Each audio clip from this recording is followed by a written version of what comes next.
Listen, I'm going to be honest. I've tried starting this a few times. I'm not 100% sure what's going on. I don't know. I took my ADHD meds, but it's a little choppy. So if this episode is choppy, I apologize. It's already started choppy, being being a little choppy, but we're just going to push through. I can't keep starting all over. That being said, hi, my name is Niles Higay, aka Optimist Prime. I am your host. Welcome to the Treehouse. Pull up a cushion, have a seat. How have you been? How have you been? I hope you're doing well. I hope good things are happening for you. And if not, I got some good things for you in this podcast. I got some good news that you can get into. And also, I got good things in a newsletter. I sent out my first newsletter last week. Just some fun extra news stories, good news stories to keep you, I don't know, a little something in your inbox in the off week. You know, that way you're getting good news every week, which is nice. I think. I don't know. I haven't gotten it. I haven't received the newsletter. I'm also, by the way, doing a little plug for the newsletter because I picked some of the good news stories in this episode for the jokes. For the jokes. I'm not proud. I had a moment of weakness. There were other stories that were better news, that were existentially speaking, going to make you feel better. I will include those in the newsletter. I will. There's a lot of good news, a lot of great access to water stories, just amazing stuff going on up there. And some of the stories in this episode also really good. And a couple of them, you'll know. You'll be like, that's a nice story. I don't know if it's game changing, and you clearly did it for the punchline. Little things that I want to, little housekeeping I want to do. Firstly, my sister had some notes for me. She's watching the episodes on YouTube as I'm very slowly putting them on YouTube. Hi, Angelique. I hope you're well. And one of the notes she had is that I should put up more videos of me just being casual, just being chill. You know, people need to be able to identify with me, or identify me. I don't know. So yeah, if you're listening to the YouTube, if you're listening to this on YouTube, I'm gonna slap a video at the end. That's for you, Angelique. Also, my primary partner Tamara, very upset at my mentioning my talking about the whole her eating puppies thing. She's like, that is not accurate. And so I do want to correct that. She did use cutlery. Yeah, so there. You happy? Are you happy? Can we move on now? Guys, I'm just gonna get into it because listen, I'm bit of a dog's breakfast over here for whatever reason. So we're just gonna go. We're just gonna push through because the more meandering I do, the worse it gets.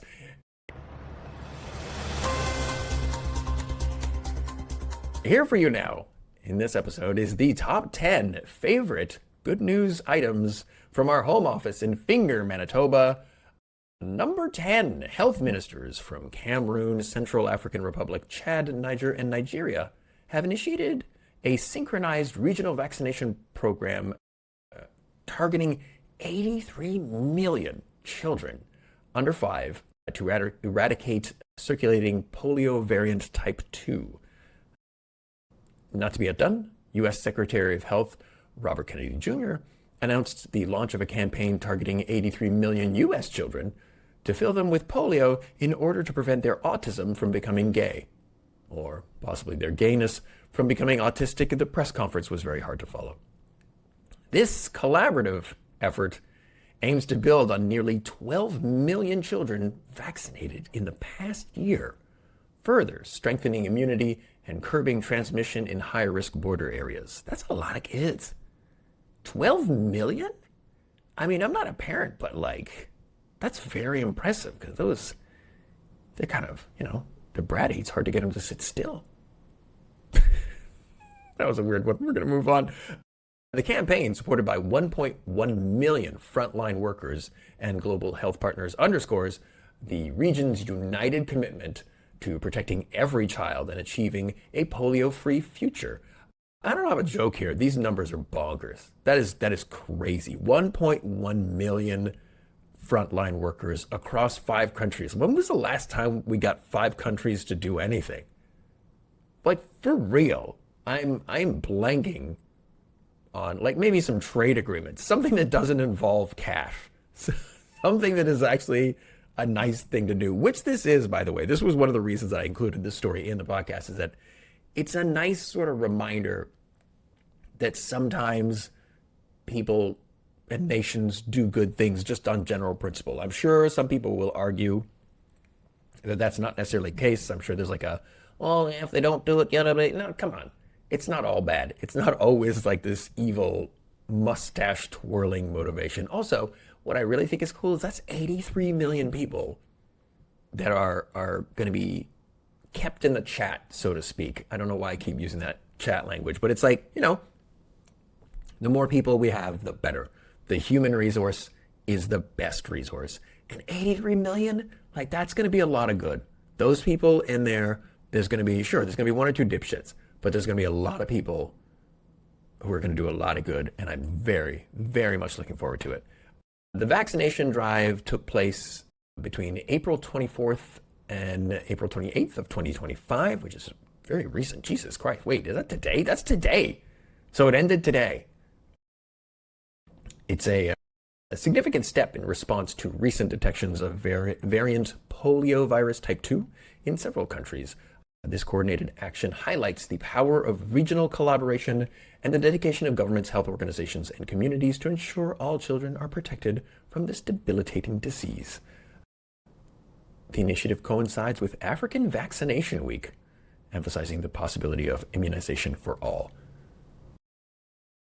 And a nice story. I really, you know what? I really underestimated that story. I think I was just like in a rush to reach a deadline. I was like, oh shit. That's a beautiful story. 83 million kids. 83 million kids. We all, it's really nice when one kid gets saved.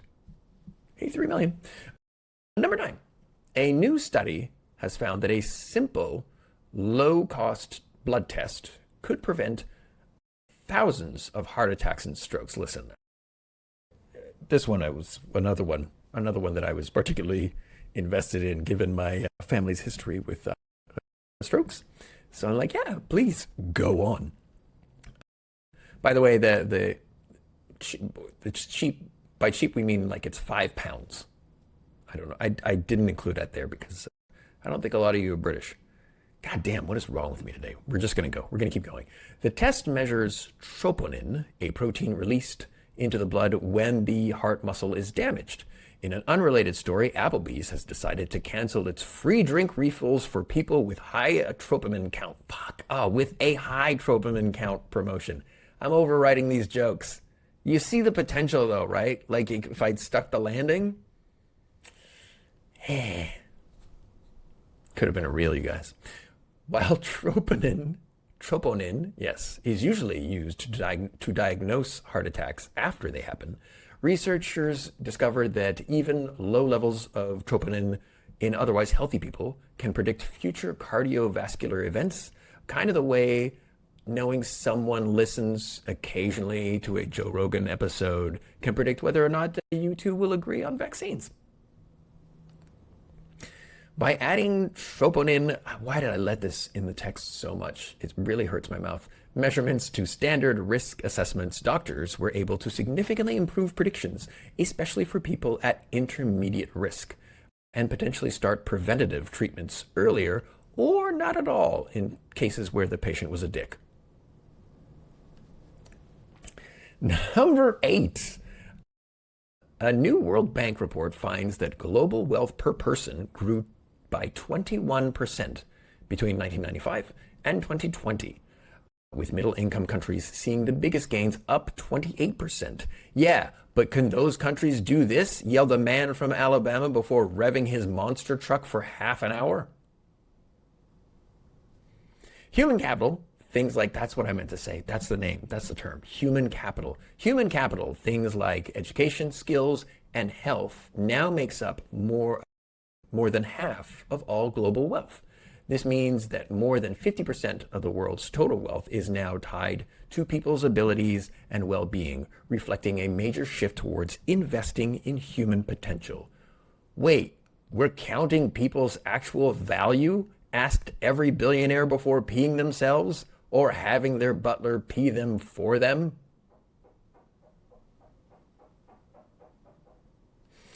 The report also highlights that more people worldwide now have access to social protections such as healthcare and income support, which has helped build resilience and reduce vulnerability. Coincidentally, reduced vulnerability tops the list of Elon Musk's turnoffs on his Tinder profile. It's Grindr, I meant Grindr. Countries are getting better at measuring what really matters by looking beyond GDP to include natural resources, infrastructure, and human well-being, helping ensure future generations inherit real, sustainable prosperity. Yeah, I think that's a nice story. There's a joke at the end there. Did you hear the decision making? I was like, no, we're just gonna let that sit there because that's a nice story, and I thought the joke was gonna be like a little fart to ruin the moment. Number 7. Congratulations to Kenya. Kenya is on track to reach universal electricity by 2030.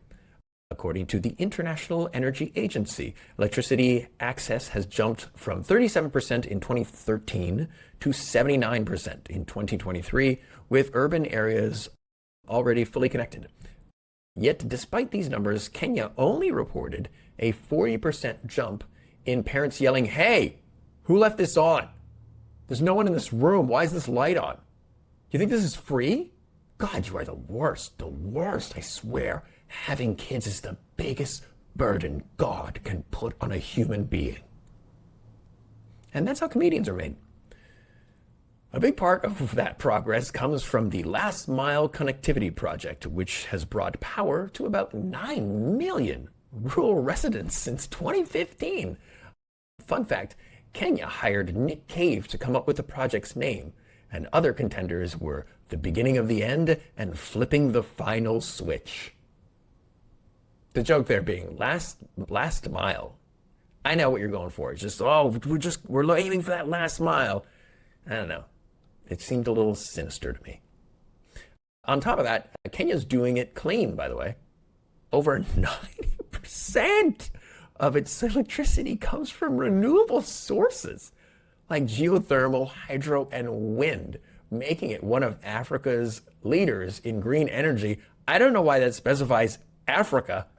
Doesn't that make it one of the world's leaders in green energy?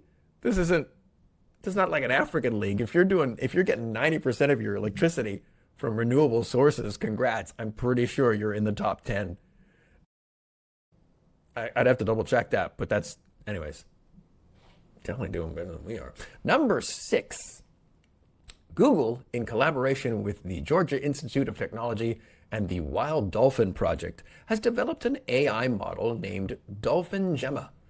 This innovative system analyzes decades of dolphin vocalizations, aiming to decode their complex communication patterns. If successful, Google hopes to create the most annoying option on Duolingo ever. Because if you don't know, they're lovely. Dolphins are lovely mammals, but it would get grating.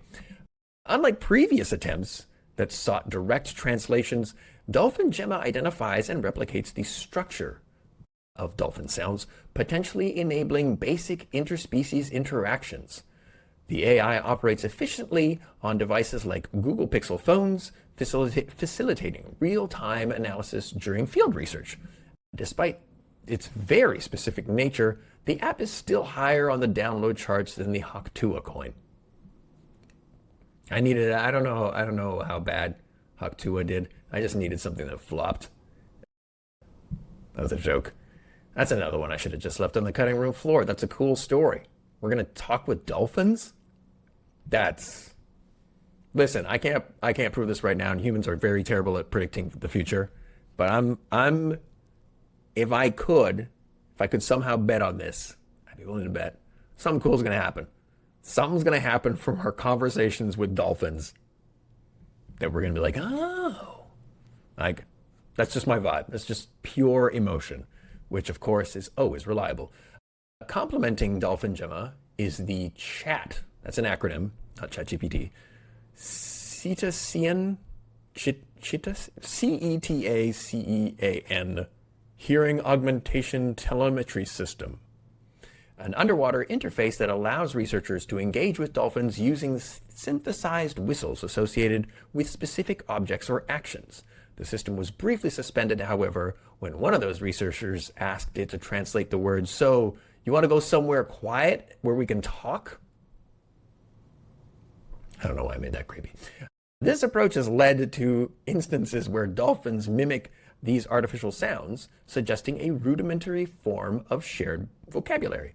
Such technological strides not only deepen our understanding of dolphin intelligence, but also pave the way for enhanced conservation efforts and a greater appreciation of marine life. That's what it is. It's going to be conservation. That's going to be the big plot twist.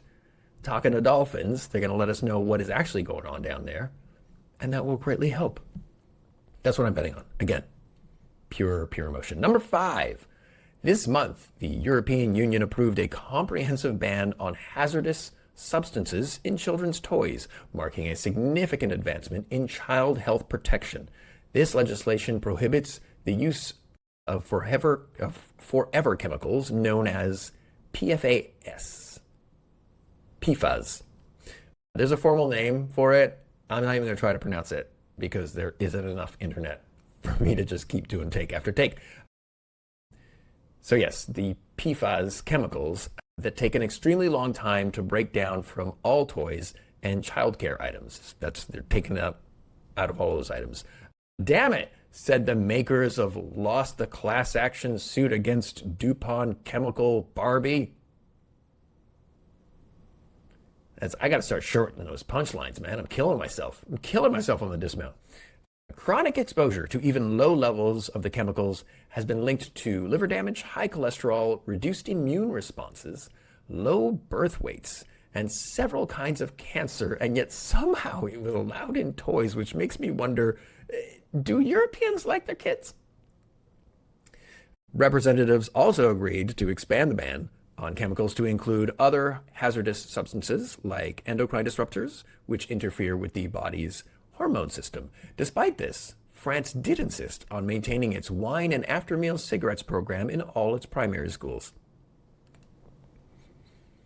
The new toy safety regulation sends out a strong signal for the protection of our children, fair competition, and for Europe as a business location, said Marion Walsman, the German EU lawmaker who spearheaded the text in the European Parliament. To which she added, "You can't destroy the health of our people until they're full-grown adults," before downing a full can of Red Bull. That should have been a bucket. Anyways, number 4. In Geneva this week, members of the World Health Organization reached a landmark agreement aimed at preparing the world for future pandemics. Oh, thank God. After more than 3 years of negotiations, that feels like a lot of negotiating after what we just went through a few years ago. Anyways, countries finalized a legally binding pact that focuses on sharing vaccines, treatments, and medical technologies more fairly between wealthy and low-income nations. That is good news. That's nice to hear. There's a joke at the end of that. We're not doing that joke. Let's all take a breath, take a moment to savor that. The agreement, which still needs to be officially adopted by the World Health Assembly in May, marks only the second time in the WHO's 75-year history that member states have reached a binding deal. Given this fact, the next item on the agenda is tentatively entitled, "Hey, are we bad at this?" Two times in a 75-year history? Come on, WHO. Come on. Anyways, the United States, which began withdrawing from the WHO under President Trump, shocking, was not part of the agreement and will not be bound by its terms. In a related story, U.S. Secretary of Health Robert Kennedy Jr. reached a binding agreement with a group of flop-sweating state governors to make sure every U.S. citizen receives an injection of raw milk and plague. He's such a fucking lunatic. Key measures in the pact include requiring manufacturers to reserve 20% of pandemic-related medical supplies for WHO distribution, with at least 10% being donated. That is nice. That is very nice. And giving the WHO more oversight of the global supply chains, which is the next one. That doesn't sound like anything right now, but when the next pandemic happens, that's going to hit the spot, kids. Health experts say the accord is a major step toward making the world safer from pandemics and hope it will drive greater investment in preparedness efforts, even as global health funding faces significant cuts. Number 3. Ooh, congratulations to India. This month, new data shows poverty rates in India have fallen sharply since 2012. Researchers found rural poverty declined from 30.4%, Jesus, to 3.9%. That is amazing. And urban poverty from 26.4% to 3.9%. Wow, that's fabulous. The drop was seen across religious groups, with poverty rates among rural Muslims falling to 2.4%, and among Hindus to 4%. In urban areas, the poverty gap between Muslims and Hindus narrowed from 15 percentage points to 2. And I'm going to take a little moment to give myself a pat on the back, because I did not make any of the 20 religion jokes that were just pressing against the back of my mouth that I just want to scream into this microphone. But you know what? If you're a professional, you gotta write the better joke, not the obvious one. It hurt though, it did. Scheduled tribes, scheduled castes, and other backward classes. This is the backward classes, by the way, is not my term. I'm just reading what was there. I copied and pasted the article. Please don't at me. I'm gonna have to do a little research. I feel ignorant. What's a backward class? I guess that's me. Also saw major reductions, with poverty among rural scheduled tribes dropping from nearly 50%, that's high, to 12.2%. Yeah, I'm, again, too ignorant to know what any of this means, but 40% drop, a nearly 40% drop is amazing. Congrats to India. Number 2. Yeah, so I'm just going to go ahead and tell you, this is one of the stories. This is the 2 stories that are left. These are the stories where you're like, well, I guess that's kind of cool news. This one might have significant ramifications. Neuroscientists have, for the first time, observed how deep brain structures activate when a person becomes aware of their own thoughts. In a related story, U.S. Secretary of Health Robert Kennedy Jr. announced that the study was a lie and that researchers had been bought out by Big Brain. In a study published Thursday in Science, that's the name of it, it's just called Science, it was revealed that researchers at Beijing's Normal University recorded brain signals from patients undergoing therapy for chronic headaches, revealing that the thalamus, a structure deep in the brain, plays a critical role in conscious perception. In a related story, researchers at Beijing's abnormal and slightly creepy university announced that they too had made a breakthrough, but that you didn't have to know about it. Just keep doing what you're doing. You're fine. We're just going to stand back here and watch you. That was it. That was the entire reason I put this story in the thing. I mean, don't get me wrong. This is an amazing story. Figuring out how awareness works is probably going to have some really cool ramifications down the road. But I'm such a small-minded person. I couldn't get past the fact that it was called Normal University. That was it. I was like, as soon as I read Beijing's Normal University, I'm like, okay, I guess we're doing this one. So silly. I'm still a good person, you guys. Participants responded differently to flashing icons depending on whether or not they noticed them, allowing researchers to track brain activity linked to awareness. I literally said, oh, cool here when I was reading this. I was like, oh, because I feel like that's cool. The findings show that the thalamus may act as a gatekeeper for consciousness, filtering which sensory information reaches awareness. Whoa. Huh, that is interesting. Experts called the work a major breakthrough in the long challenging field of consciousness studies, offering fresh insight into how awareness arises in the brain. So congrats to everyone at Beijing's Normal University. I hope you are celebrating in a completely normal and appropriate way.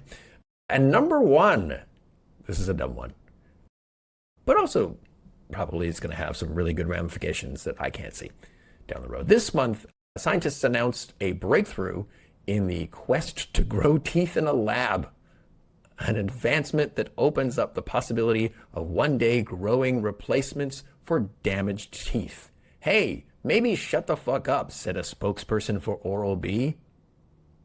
Get it? Because people won't brush their teeth as much. I mean, I guess they will. You don't want to have stinky breath. Yeah, that joke probably could have needed a second pass. Let's be real. Researchers at King's College London have been experimenting with lab-grown teeth for decades, but this week they revealed that they had finally mimicked the environment needed to grow teeth in a lab. The secret? Walls, furniture, and equipment made entirely from clones of Barack Obama's gums. Because he has a great smile, is the point.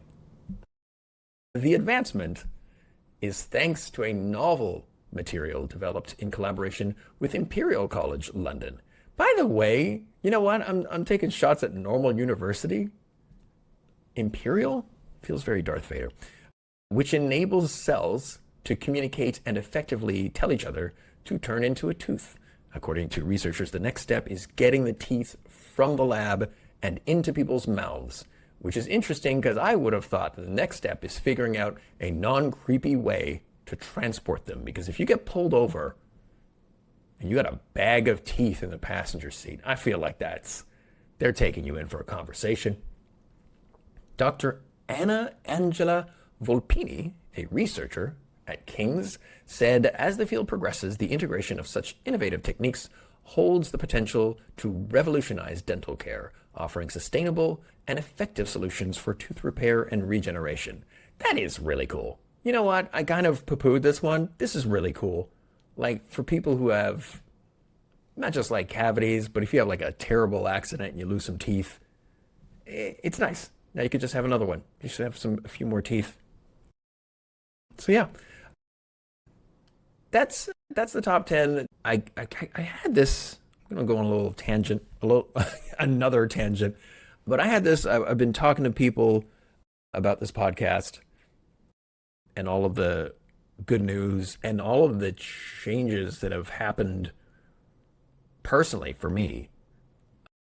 Because I guess it's that, it's that little metaphor. You got the two wolves in your soul or mind or whatever. Which wolf gets bigger is the one that you feed. And I gotta say, if all you're doing is looking at the good news, it has the exact effect. It has the exact opposite effect as what was happening when I was just looking at bad news, which is just looking at news, right? Because all we get is the bad news. I not only think I way more, I think much better of humanity, of my fellow human beings. I think I have a great optimism for our future.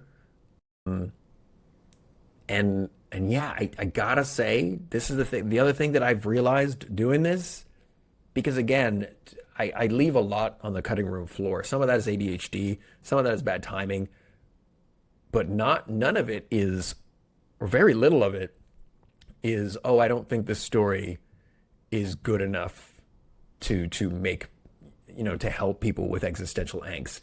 All of the stories, almost all of the stories, the ones that I mostly cut off are the ones that are, too local. Like there was a story recently, the US has seen huge drops or consistent drops in rates of cancer.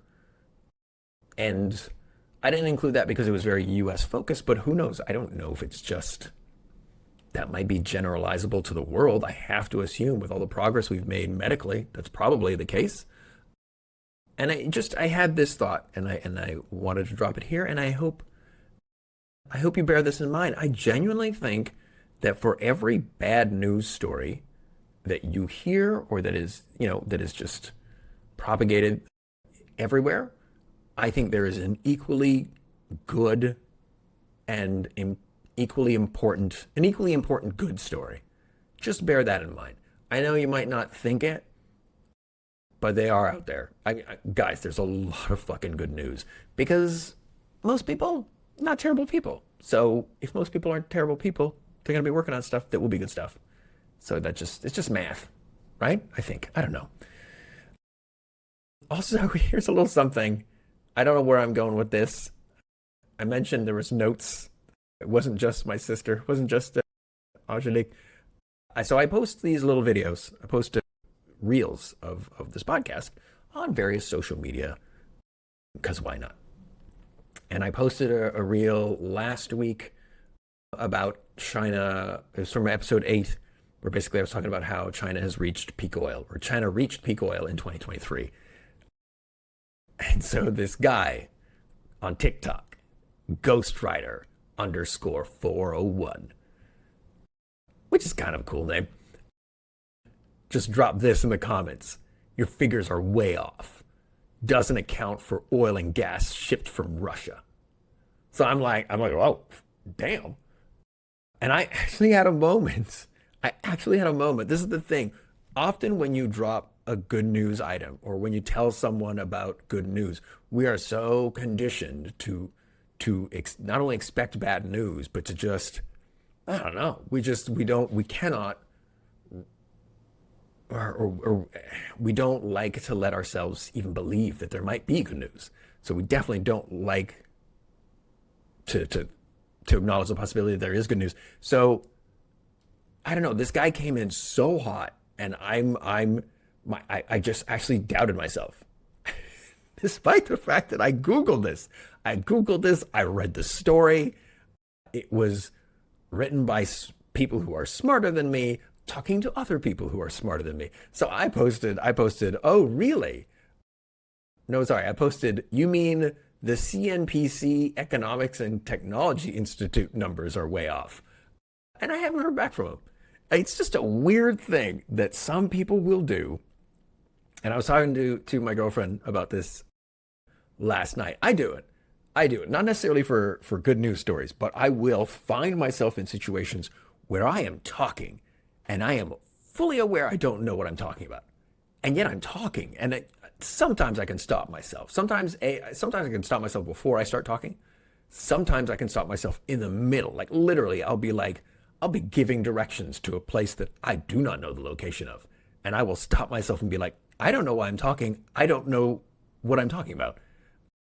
But I find this has happened a couple of times now. I was hanging out with some friends, and one of the ones I really like to drop for people who, which is most people, but for people who don't know that there's good news out there, is I like to talk about Ethiopia being 100% renewables, because that's the one that always lands for me. I felt so dumb when I found that one out. I felt so ignorant. It was embarrassing. Not that I'm trying to embarrass my friends, but I was like, that one really pops, right? Like if you didn't know that Ethiopia was 100% renewables, and I tell you, you're like, oh, cool.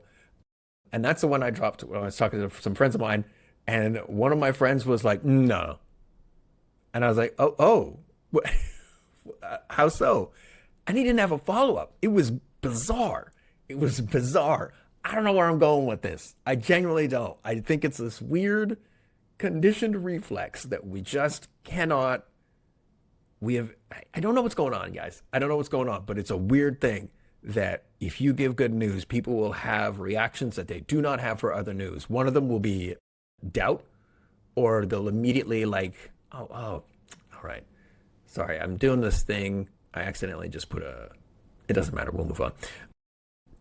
One of them is doubt, or it's not really doubt. It's like a cynicism or whatever, right? Because again, I was telling a friend of mine about the professor in Korea who had managed to flip a cancer cell that was on its way to becoming cancerous, able to flip it back to being healthy.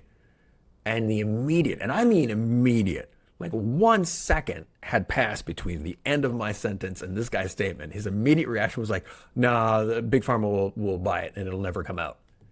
And I'm like, what? And it's just weird to me because we don't do that for bad news stories. right? We're not, I don't know. I feel like I'm repeating myself. I just think it's weird. Like Trump does something fucking awful. We're not sitting here like, yeah, but you know, he's gonna eventually, I don't know, he'll start to get old and slow down, or maybe he'll have a change of heart, or maybe he won't be able. People will resist him. We don't question it that way. And then the other one is this weird, nah, you're dead wrong when you don't know. It's just surreal. So I don't know. That was me going off. Thank you for listening. I hope it contributed something to your day.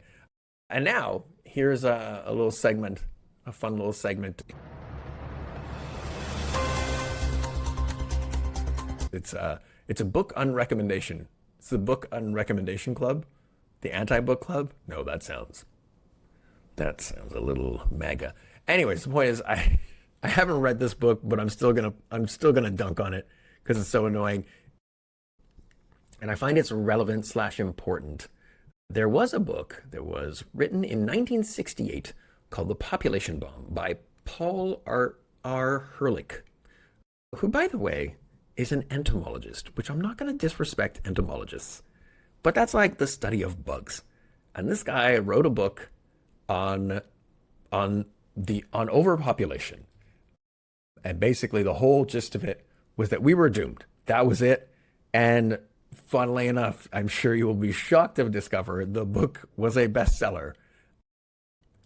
And I'm just going to run down the predictions that he made in this thing that did not happen. One prediction: hundreds of millions will starve to death in the 1970s. What actually happened was food production increased in the 1970s. He predicted that there would be an increase in the world death rate, which makes sense if you're going to predict that hundreds of millions will starve. But the death rate continued to decline. He predicted, this one was weird. I don't even understand this one. He predicted the disappearance of England by 2000 due to overpopulation. What does he mean? Does he mean like it's gonna sink?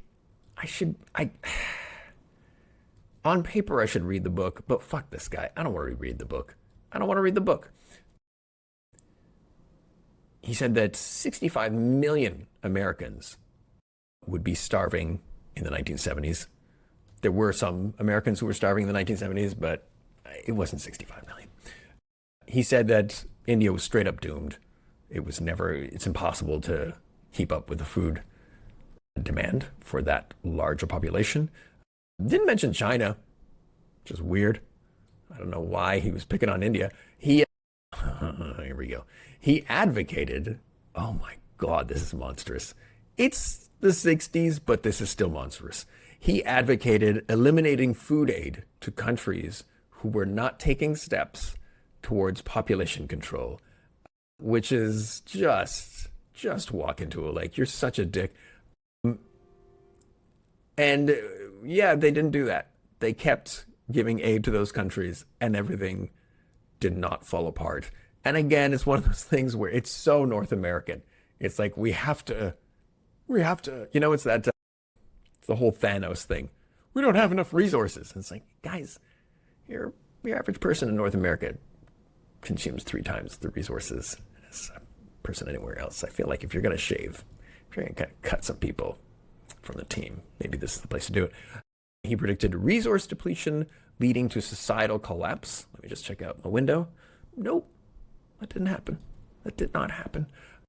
Uncontrollable spread of disease is another thing he predicted because of the proximity. Just like, we would just be pinned together. And environmental catastrophes due to overpopulation. And here's the best part. He still maintains this is going to happen. He still says like, yeah, I know, I just got the time wrong. It's gonna happen. And this is despite, so he's still freaking out about the population bomb. Despite declining fertility rates, we're not going to have an overpopulation problem, guys. We're just not. I'm sorry if that disappoints you. Really, the big thing, of course, I've mentioned this before, it's just resource distribution. It's not in the number of people. Like, if we could get our shit together now, we could do it. And we are getting our shit together. It's just taking a long time. And now, why do I bring this guy up?